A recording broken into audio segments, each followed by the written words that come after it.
move on. We'd like Mr. Dallen now, if you will, to come forward, and we'll have Mr.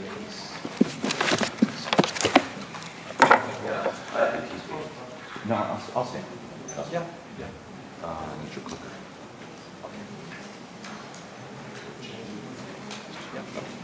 You can use that mic. I'll use this one, so I think. Oh, okay. All right. Hi, I'm Russ Dallen. I'm going to talk a little bit about the economy, which is both an Achilles heel of Venezuela as well as its strength.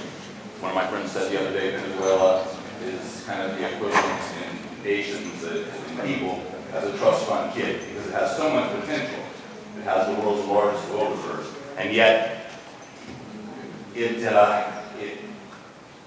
can't. It's overspending in its bank.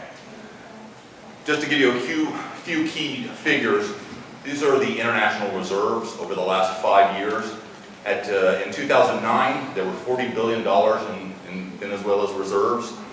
At that time, gold actually rose, but reserves are now a little over $20 billion. Gold makes up supposedly the biggest portion of that. Gold has actually gone up, so in real terms, the reserves would be even less, except for the ascent of gold. This is the official inflation rate.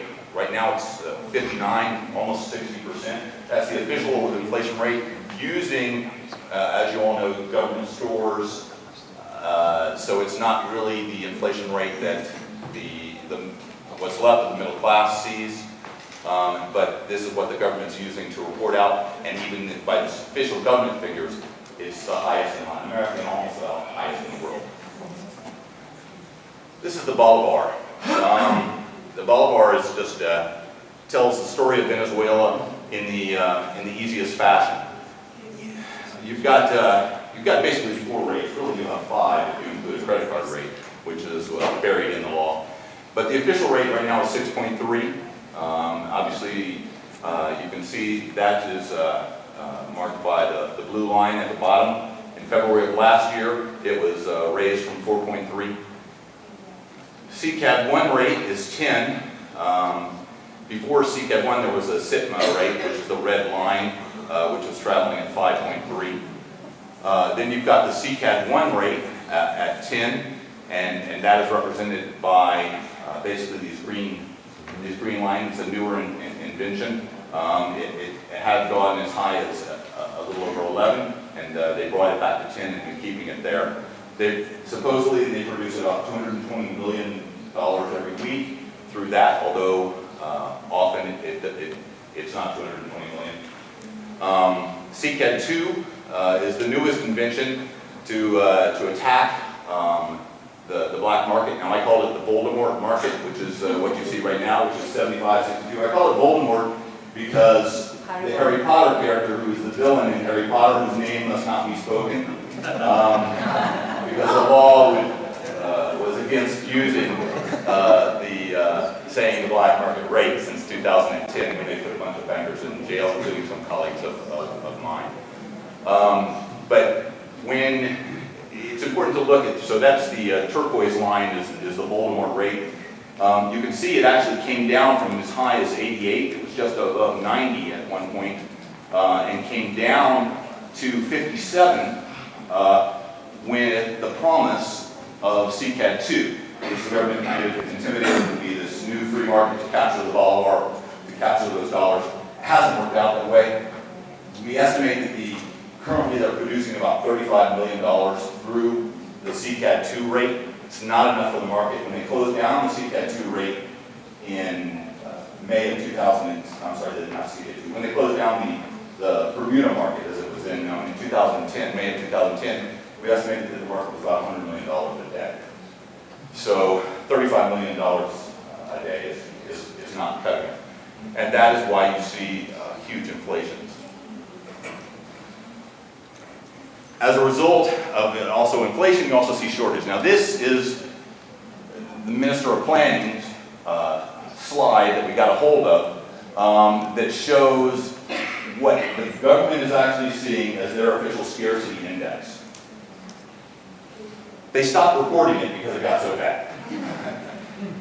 That's the last statistic you have in February. So this comes from Minister of Planning Jorge Giordano, who was an electrical engineer by training in Italy at Bologna University, and then went to graduate school in England at the University of Sussex, not one of the great universities of England, a red brick, but there he fell under some principles of social development instead of focusing on economic development that was popular as the rich Brits used to like. So the last scarcity index you have is 29, almost 30%, and what that means in real life is that out of every 10 goods that you buy when you go to the store as part of your normal diet, whether it be a pan or milk or eggs, 3 of them you can't find. Now, in February, that was the last that the government reported. So they didn't report for March because it was so bad. So data analysis put together to try to see what the government was saying, and they did the scarcity index for March at 60.2%. So basically 6 out of every 10 goods that the average household in Venezuela is looking for, they can't find. The problem, oil imports. And the United States is the largest customer for Venezuela's oil, and it's the largest full-paying customer, and that's important. The United States, however, is becoming more self-sufficient in oil, fracking, and everything else. So U.S. oil imports are declining. These are the overall imports, all the oil imports that the United States makes. You can see it's down to 5,000. This is Venezuelan imports up to this past week. You can see that actual Venezuelan imports into the United States, as counted by the U.S., are below 750 barrels a day, 750,000 barrels a day. The reasons for that, this is petroleum consumption in the United States, represented by the blue line, which had been going up since 1950, leveled off in the 80s and 90s, rose a little bit more into the 2000s, and then has this tremendous decline in consumption as our cars became more efficient, and as we became much more efficient. At the same time, represented by the green line, you see production had gone up, leveled off in the 80s, had declined into the 90s, but then as prices went up in 2000, and fracking and the Permian Basin was discovered in North Dakota, American production has increased greatly. And as a result, the yellow line represents the net imports from all over the world, and you can see it also declining. So that is also hitting Venezuela. This is the projected crude oil production for the United States. Basically, the black line is your basic reference line. The problem with fracking is that while we're using this new technology, we're getting fracking, it's not like the old days where you drill down and you find oil that lasts 100 years because it's a huge lake. And fracking, it's small ponds. You quickly have to move on to the next pond once you suck and dry with a straw. So it's not as good and long lasting, but still it's oil and we certainly need it. So you see the 3 possible production levels going forward. And what this means for Venezuela is that the United States will be importing less Venezuelan oil. At the same time, as American production has been going up, Venezuela's production has been going down. This is the monthly production each month that Venezuela has reported to OPEC of their oil production, starting in January 2011. You can see it's actually going down.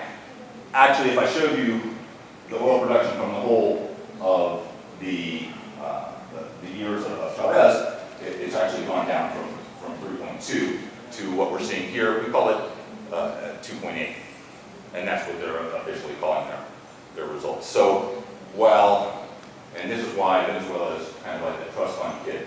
So while they have the largest oil reserves in the world,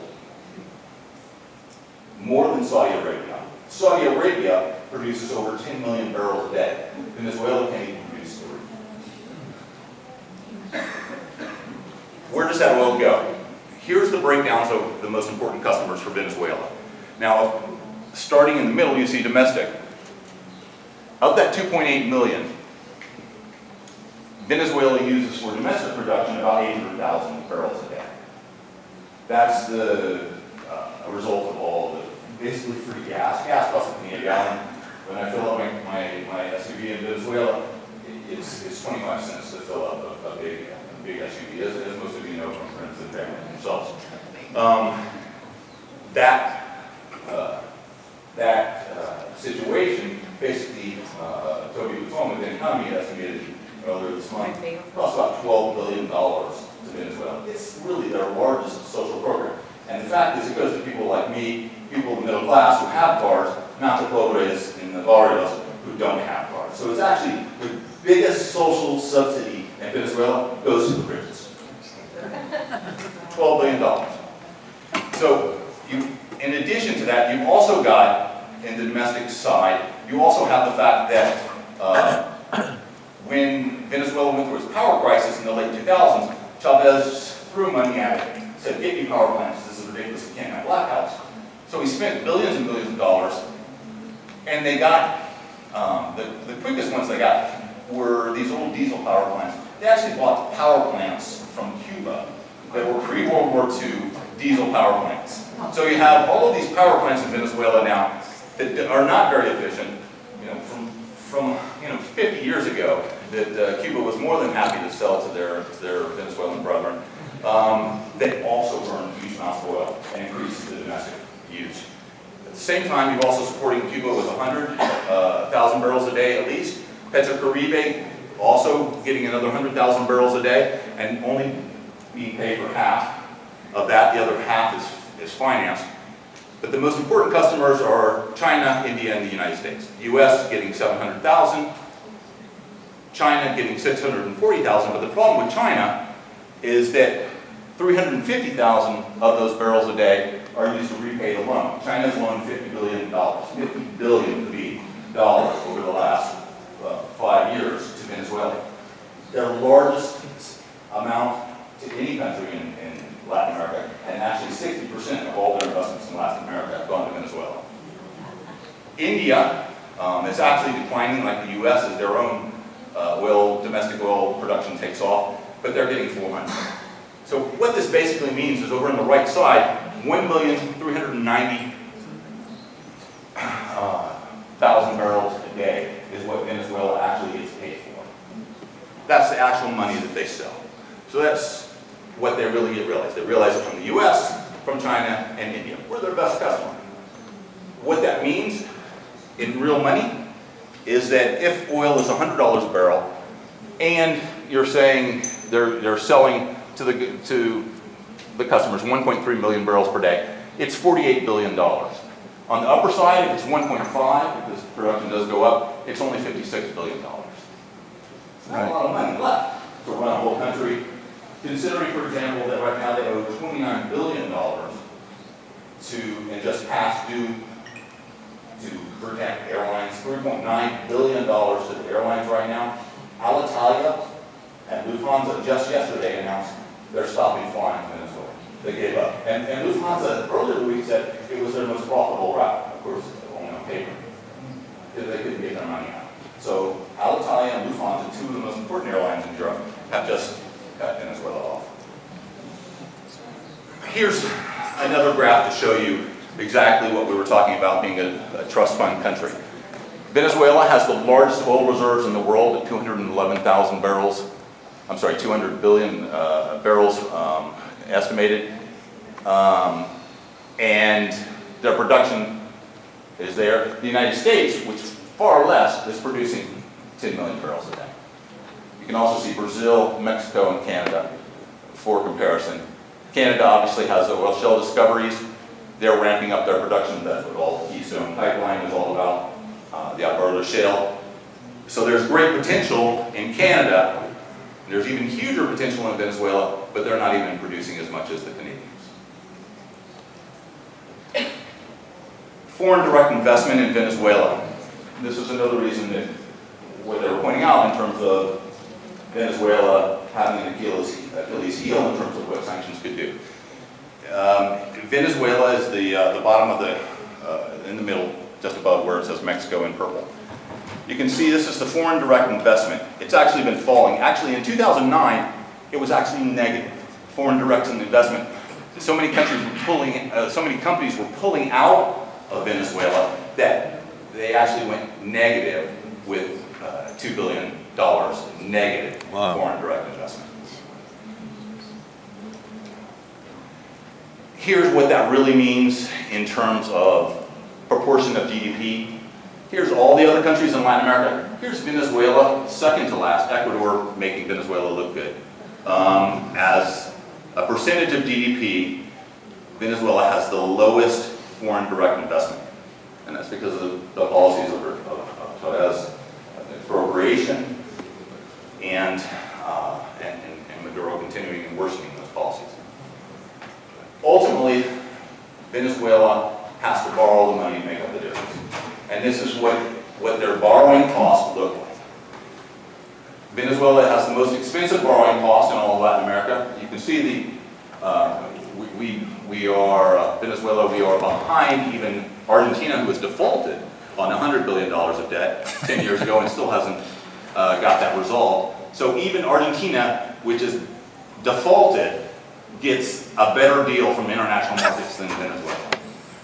What this basically means is these are what we call basis points. That 981 is the equivalent of 9.81%. And that is actually above compared to U.S. Treasuries. U.S. Treasuries are considered the baseline in economics. A 10-year U.S. Treasury right now is at 2.5%, which is actually gone down a little for the year. When I say gone down, that means it's costs less for the United States to borrow 2.5. So it's actually, the price has actually gone up, but the yield has gone down. It works in inverse. But basically you add, round the 981 off to 10% and add 2.5% to that, to the U.S. Treasury. So basically, at that point, it was costing Venezuela about 12.5% to borrow money in international markets. Now, if you'll notice, at the time in February, that you see it up, the 27th of February, Venezuela was actually paying above 20% at one point to borrow money because its debt had fallen. When the protests started in the street, it shook up international investors and they made Venezuela pay. And that's ultimately what is happening in Russia because of sanctions. Russia is also going up. And this is what of the possible results of sanctioning Venezuela more severely than what we proposed in terms of just on individuals. So that's a quick wrap up of where Venezuela is. And then I just want to close on this one because this is my favorite slide because it shows you in real terms what has happened. In February of this year, Venezuela, a country of 29 million people, sold 817 cars. 817, because that's all the domestic auto production could produce. 5 years ago, they were selling 25,000 in the country. 817 cars. That is an economy on life. Thank you very much, Russ.